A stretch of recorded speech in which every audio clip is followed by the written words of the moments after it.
We have breaking news now. You are seeing protests erupting in the Los Angeles area tonight as law enforcement squares off with crowds protesting immigration raids in the city. For 2 days in a row, the LAPD has used flashbangs and tear gas to clear demonstrators. The Trump administration is deploying 2,000 National Guardsmen, a move California's governor called inflammatory. And the FBI says it will investigate protesters for interfering with federal agents. Let's get to CNN's Julia Vargas Jones now, who's with protesters who've gathered in downtown Los Angeles. And Julia, what have you seen so far? Hi, Brian. Look, we are here outside the federal building in downtown Los Angeles, where protesters are saying, they don't want ICE in Los Angeles. They're chanting out with ICE, release the people that have been arrested. There are about 118 people that were arrested, according to the Department of Homeland Security, in the several actions that took place in Los Angeles this week. Some of them here in downtown Los Angeles, 3 of them on Friday, and then again today in about an hour south of downtown Los Angeles in the town of Paramount. That is where we saw some quite stunning video of protesters, community members stepping in and kind of stepping in the way of federal immigration officers as they were staging for a potential raid there. Brian, we are also hearing the calls for the release of, you can hear it from David Huerta, a prominent activist and union leader here in Los Angeles that was arrested as part of these raids. The National Guard, we are expecting the National Guard to arrive in Los Angeles soon after President Trump authorized about 2,000 of them to come in. Now, we also did hear from Governor Gavin Newsom his statement saying that he thinks that this will only fan the flames of these protests, which right now are quite small, even though these images I know are striking. Not sure if we have those right now, but earlier today in Compton, just near Paramount, where these ICE presence was known earlier today, we saw a car set on fire. We could see protesters with Mexican flags setting that car on fire. That's, again, just an hour south of where we are. Just to give you that sense of how dispersed these actions are and how they are targeted, these specific locations where ICE raids are, or here where this detention center is, where some of the people that have been picked up in these raids have been brought to, Brian. All right, Julia Vargas Jones, I want you to stay with me. I also want to bring in now CNN senior national security analyst Julia Kayyem. Julia, if you're with me, you just heard Julia there describing the scene, but from the images that we've been putting on our air so far, what stands out to you at the moment? So there's unrest. Let's start with there's protest. Lawful protest, which is allowed in this country. There is some unrest, generally dealt with by local law enforcement, and if there needs to be state support through state police, and sometimes even National Guard under a governor's authority.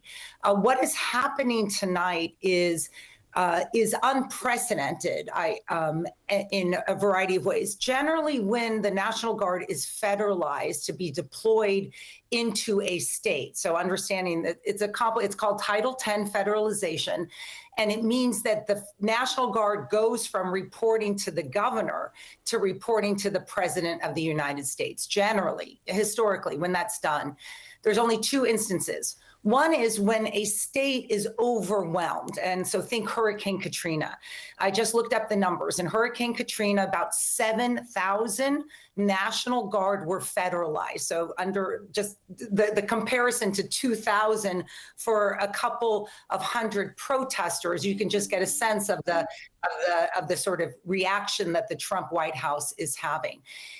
The second type of instance where you would see a president ignore a governor's wishes is if the governor defies a court order. So that's Little Rock, the civil rights cases in which the president federalized the National Guard to allow to support the Supreme Court's decision.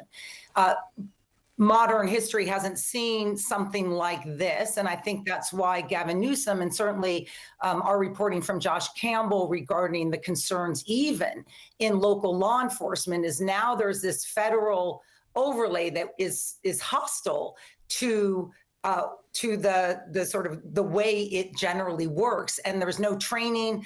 We don't know what their rules of engagement are. We don't know why 2,000 have to be deployed. I'm looking at the pictures. I'm not minimizing civil unrest. Violence should not be used. It's against the law to disrupt a federal law enforcement action. But we have tools to do with this that are far less, let's just say, caustic than what Donald Trump has decided to do tonight. And I just want to put that in historical perspective. Some of our viewers will think that's right, but historically, this is not typical.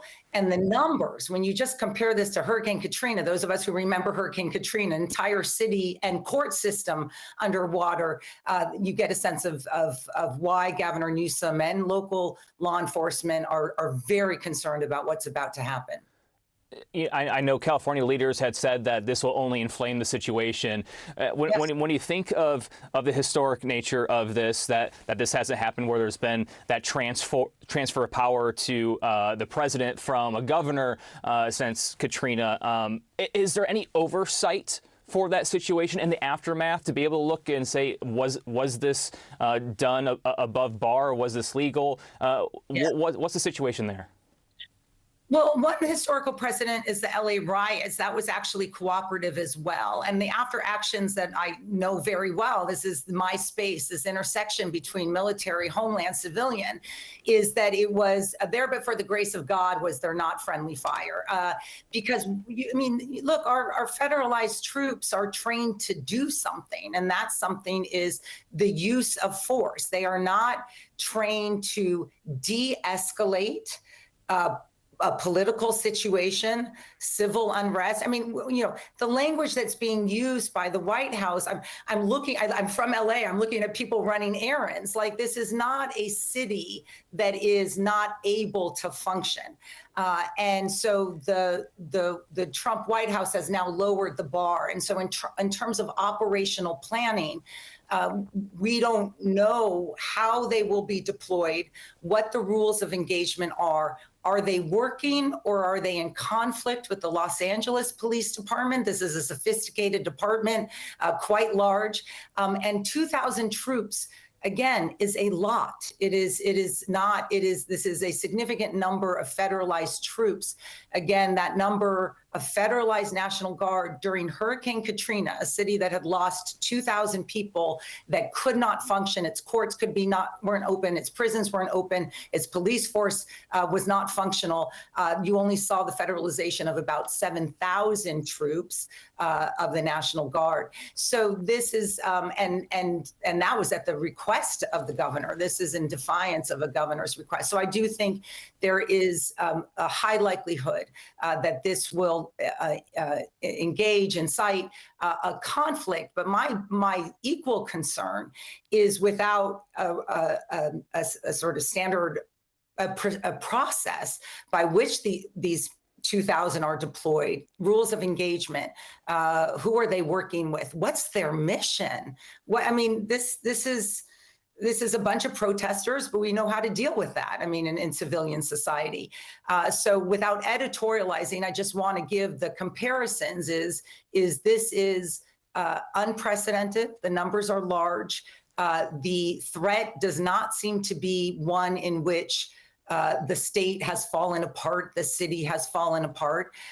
If there are if criminality is ongoing in terms of disrupting a federal law enforcement effort, such as an immigration raid, those people ought to be arrested. But this is, I think, part of an overall reaching by the Trump White House to utilize federal military resources in civilian society without an insurrection, without a major flood, without a major crisis, and in defiance of political leadership there. And we'll see what happens overnight. Julia Kayyem and Julia Vargas Jones in Los Angeles.